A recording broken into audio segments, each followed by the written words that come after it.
Morning, Andrew. I guess that for an awful lot of people who still haven't made up their minds, there are two huge issues they're worried about. One is economic security. Will they be better or worse off, depending on what happens? And the other is security. And I'd like to deal with both of those, as it were, today. I understand. Can I start off with economics? Now, virtually every single international body, IMF, OECD, World Bank, you name it, says that this country would be worse off if we left the EU. Why are they all wrong and you are right? Well, many of these organisations were wrong in the past about the single currency. They were cheerleaders for our entry into the euro, and we were told at the time that if we stayed outside the single currency, that the City of London would be devastated and our economy would go backwards. Actually, the opposite was the case. And the truth is that these organisations are led by politicians and bureaucrats primarily, people responsible for actually generating growth and creating jobs. Business people on the ground are, as the whole country is, divided. And many of the most creative, energetic and successful business people, like Simon Wolfson, who runs Next, or Anthony Bamford and the team behind JCB, think that Britain would be stronger outside the European Union. And you have a group of economists who agree with you, Patrick Minford being a notable one, but Patrick Minford says that British manufacturing would be virtually annihilated if we left the EU. Well, I disagree with that, and Anthony Bamford, who's one of Britain's leading manufacturers, disagrees with that as well. But it's not just me. If your own advisors are saying that, I mean, again, why should people believe you? Well, there are any number of people on the Remain side who have views which are radically different from the Prime Minister. Simply because an individual chooses to back the position that I share doesn't mean that I automatically agree with his views. You know, Ken Livingstone and Gerry Adams back the Remain argument. That doesn't mean that the Prime Minister agrees with them. These are broad coalitions, and the striking thing is that if you look at some of our most successful economics ministers, Nigel Lawson, you know, a giant as a chancellor, he thinks that we'd be better off outside. And as I say, there are hundreds of business people, many of them directly involved in manufacturing, who say that we would be better off out, not least because the European Union imposes costs on our business. And Open Europe, an independent think tank, which has no dog in this fight, says that we actually face costs of £30 billion in additional regulation every year as a result of our membership of the EU. But just because the IMF or the OECD were wrong about the euro doesn't mean they're wrong about this necessarily, and they're crammed with economists, and they're all completely convinced that we'd be worse off. They don't have a dog in this fight. They're not anti-British, they're not anti-EU, they are neutral, and they're all saying the same thing. I come back to that. There's an awful lot of very serious, very intelligent and experienced people who are telling us to stay in. But as you yourself acknowledge, these are organisations that have made wrong calls in the past. And the IMF has made wrong calls about growth in this economy. It is ultimately... We've all made wrong calls in the past. It doesn't mean that everything we say should then be disregarded now. No, but it does mean that we should look at the record of these people making these predictions, and we should contrast them with the views of people who actually generate jobs and create growth. It's also the case that if we look at the arguments that are made now about how Britain might suffer outside the European Union economically, they are all arguments which are a reprise, a rerun of the original case that was made against staying outside the single currency. But more than that, you can see how countries which are outside the European Union are able to forge trade deals and to grow faster than the countries of the Eurozone. One of the striking things about the EU is that it's brought economic insecurity and massive youth unemployment to countries like Greece, Spain and Portugal. There is, if I may say, a fundamental difference between the Eurozone, which presupposes you can have a currency union without a political union, which is therefore falling apart, a ridiculous assumption in the first place, some might say, and the single market, which is a very, very different kind entirely. No, it's not a different thing entirely. Actually, the European Commission defines full membership of the single market as membership of Schengen and membership of the single currency. So the body that sets policy in Europe says that full membership of the single market requires you to be in the single currency. More than that, the European Commission and its other leaders in Europe have established a report, the 5 Presidents' report. Anyone can read it, anyone can Google it. It is clear that the European Union, once this referendum is out of the way, if Britain votes to remain, wants to press ahead, not just with more countries entering the euro, but with a banking union and a fiscal union, and it wants to exercise more control over banking regulation and taxes across Europe. Are you saying that if we vote to stay in the EU, then the EU will grab control of our tax system? I think there is a real danger that if we vote to remain, that the 5 Presidents' report and the fact that the countries which are in the Eurozone have a majority within the EU mean that we could lose autonomy economically. One of the terrible things about the dynamic within the EU is that those countries which have suffered most as a result of the euro haven't learnt any lessons, haven't said that they want to change. They want to deepen integration, right. And they have a majority within the EU, which means that they can impose policies on us. So you think that the deal negotiated by the Prime Minister, which appears to give us special opt-outs and special protections, actually the reverse will happen. We will be drawn in by a ratchet, and that he's completely wrong about that? Well, there are many things that the Prime Minister's done in our relationship with Europe which are good, but one of the problems with the deal is that we actually give up the right to veto other countries progressing towards greater integration. And I think that's one of the reasons why it is safer for us to vote leave. Because if we vote leave, then we're in a position to dictate the terms in Britain's economic interests. Before we leave the economics, the Chancellor of the Exchequer, George Osborne, you mentioned the previous Chancellor, yes. The current Chancellor says that every family in this country will be £4,200 worse off if we vote to leave. And he says that is a fact. Well, this is one area where I disagree with George. I think he's an outstanding Chancellor. I think he's a brilliant politician. But this is the one area where we do disagree. It's not just about disagreeing, though, is it? It's whether it's true or not. I mean, people are casting around for some desperate handhold of fact. Well, and he says, here is a handhold, it's a fact. It's a projection. What is a fact is that we give more than £350 million to the European Union and hand over control of that money to the European Union every week. That is a fact. It's not a fact, because actually we get... It is. The Office of National Statistics... but they also say the rebate has to be taken into account, and we get back from that. And when you take account transfers into business, and it's about £200 off that. But two critical things. The EU control both of those. The rebate is not in any treaty. The rebate can be whittled away. And secondly, the money that the European Union spends in this country, yes, that's welcome. But the European Union decides. They control that £350 million every week. If we vote leave, we can control how that money is spent. Well, we'll see. Let me ask you, just before we leave the economics, actually, a very simple question I have tried to get an answer to from various people on your side is, should we or should we not be inside the single market? Do you want us to stay inside the single market, yes or no? No, we should be outside the single market. We should have access to the single market, but we should not be governed by the rules that the European Court of Justice imposes on us, which cost business and restrict freedom. So the European Court of Justice is something that you've been focusing on again today when it comes to the other security matter. Now, your proposal is that before we actually formally leave the EU, post-referendum, we should have emergency legislation to get us out from under the ECJ, correct? Absolutely right. Now, is that not breaking our international treaty obligations? In other words, we're still inside the EU and we are unilaterally removing ourselves from the ECJ. And will that not cause a great deal of anger and irritation just at the time we're trying to have a helpful, friendly, considerate negotiation? Absolutely not. When we vote leave, that is a clear mandate, a democratic decision that the European Union will, I'm sure, respect.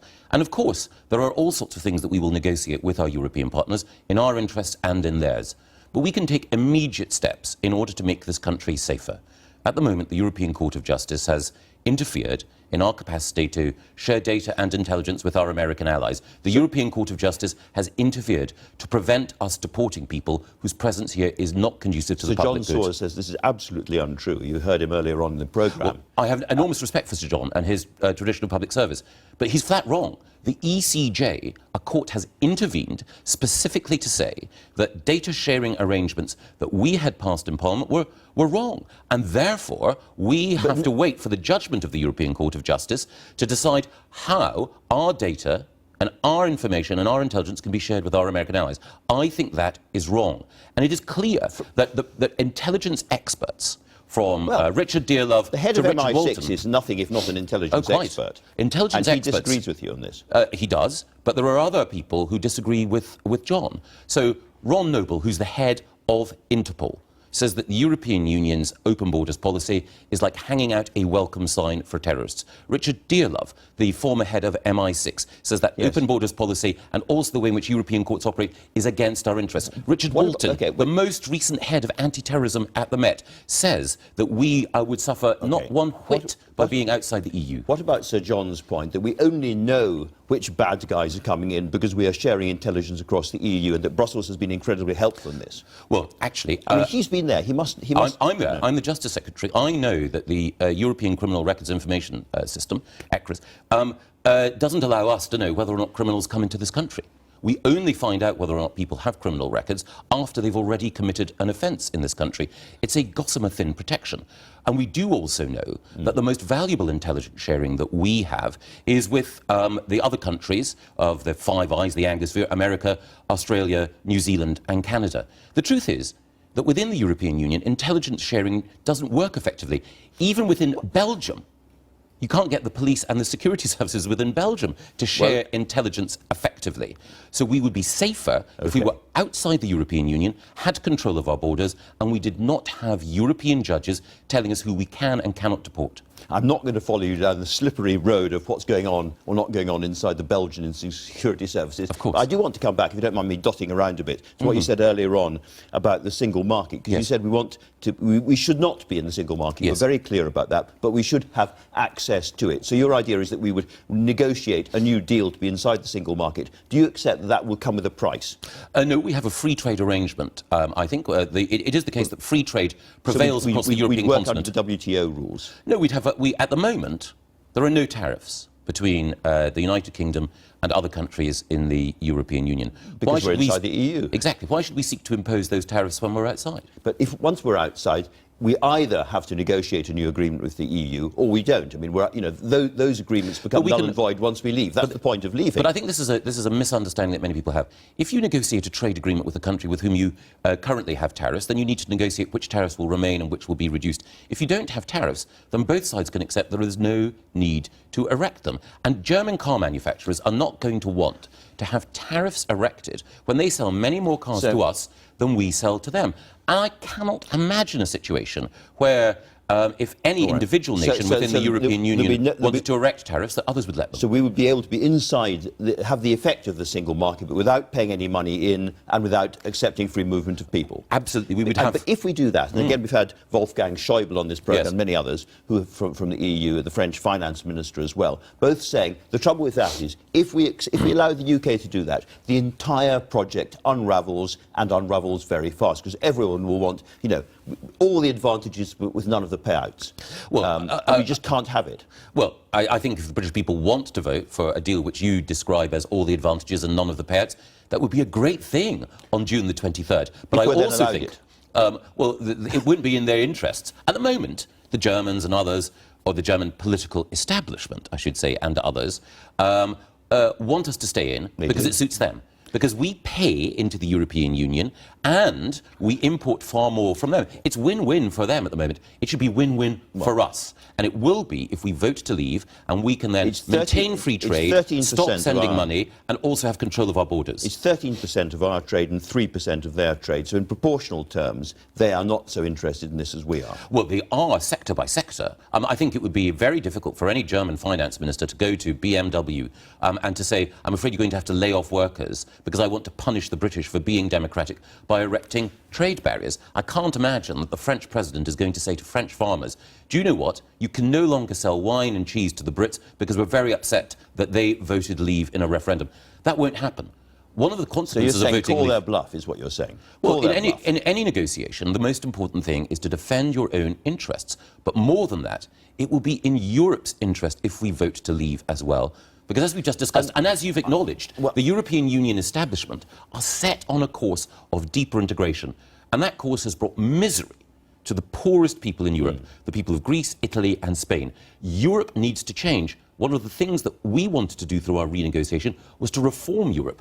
We haven't, unfortunately. It hasn't changed. But by leaving, we can both make sure that Britain is stronger and Europe changes. Isn't there a severe danger that if we leave the EU, the rest of the EU is more dysfunctional, more dangerous and less good for us to trade with as a result? In other words, one of the reasons the Germans want us to stay is because they regard us as essentially liberal, free trading country with whom they can do alliances against countries which are much more dirigiste and much more statist. And that therefore, by leaving, you change the nature of the beast you leave and you make it more difficult for us, not less difficult. It's really worrying if the Germans believe, or anyone else in the European Union elites believe, that the EU is so dysfunctional and so dangerous that an assertion of democracy by the British nation-state will mean that things come tumbling down. On that Well, basis, things are the very, key very- question is that they should look in the mirror. Sorry. I was going to say, things are very, very dodgy at the moment. We are in a very, very dangerous position across Europe because of the migration crisis. This is a moment of crisis for Europe, which could be, provoked and push much more further in a dangerous direction if we come out now. Well, you do say that it's a moment of crisis and things are going wrong inside Europe. Why are they going wrong? They're going wrong because of Schengen, the open borders deal, which was a big mistake, Right. and they're going wrong because of the euro, the single currency, which is a big mistake. The two biggest projects of European integration over the last 10 years have been bad for the continent and bad for its citizens. Europe needs to think again, and we can make it think again by showing how greater democratic control is in everyone's interests. All right, let me turn to a domestic matter, which is relevant to this, which is what's happened in Scotland with the Conservative success in Scotland. Because one of the arguments against Brexit, as it were, I suppose, had been that the Scots would then vote to leave and the entire UK would be broken. Now, the SNP has been checked to a certain extent in this election. But Nicola Sturgeon, again on this programme, has been very clear that her two triggers for another referendum would be a Brexit vote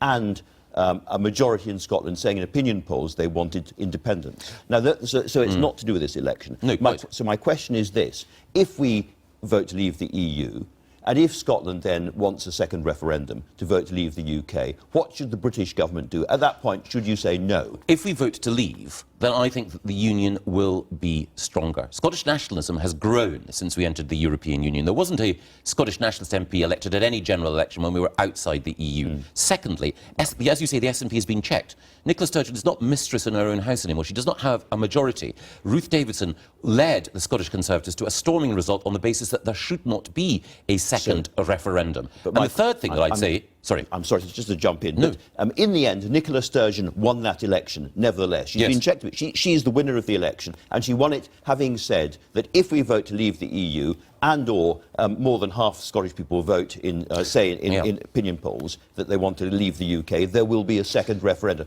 My question is, what then happens? Well, I think as a leading Conservative and a Scot, what do you think should then happen? I think there are two things. Firstly, I think when we vote to leave, I think a majority of people in Scotland will also vote to leave as well. And I think when we vote to leave, it will be clear that having voted to leave one union, the last thing the people of Scotland want to do is to break up another. The economic basis on which Nicola Sturgeon and the Scottish nationalists made the case for separation was based on an oil price much higher than it is at the moment. So there'll be no case for it. We're slightly veering off. I mean, she herself said... My question was, what would you do? Would you stop the Scots having a second referendum or not? I don't believe that there's a need for one, and Ruth Davidson has said there is no need for one. I agree with Ruth. OK. Now, some of your critics in this European argument still accuse you of being the person who leaked the Queen's view about Brexit. Now, I know you have said you have not told a newspaper about that story, and we accept that. But can I ask you directly, did you have a conversation with other people in which you discussed the Queen's view about this, which could then have leaked? I'm not going to talk about any private conversations that I had with the Queen. It might be a bit late for that. I'm not going to talk about any private conversations I had with the Queen. All right, but do you accept that it has caused a great deal of embarrassment at Buckingham Palace? I'm asking you a very direct question, and the fact that you won't talk about it suggests that you did have these conversations. I'm not going to go there, Andrew. I think it's very important, and we've just heard from Prince Harry, that we respect the role that the Queen has, so I'm not going to speculate about conversations that she's had on any subject with anyone. All right. Well, let's not go to purring about the Scottish referendum result and so forth, but your relationship with the Prime Minister. Now, you have been very, very close friends and allies for a long time, and we all hear stories coming out of the Whitehall machine that this has been a very, very difficult time for you both, and that relations are at best frosty. Your wives are trying to keep things going between you, but it's been a very, very difficult time. Just tell us exactly what it feels like now. Well, every week, every Wednesday morning, I go to help the Prime Minister as we prepare for Prime Minister's Question Time. Obviously, these are private meetings, but I think any fly on the wall would tell you, far from being in the deep freeze, these are warm and friendly and good-humoured occasions. The great thing about the Prime Minister is that he has tremendous generosity of spirit and a great sense of humour. He's made it clear that he would rather that I'd supported his deal. Of course. And I've also explained that I would rather he'd taken a different position. But the great thing about the Prime Minister is that he was generous enough to allow colleagues to differ. He's been generous enough to accept the nature of that debate. We're lucky to have him as Prime Minister. Long may he remain so.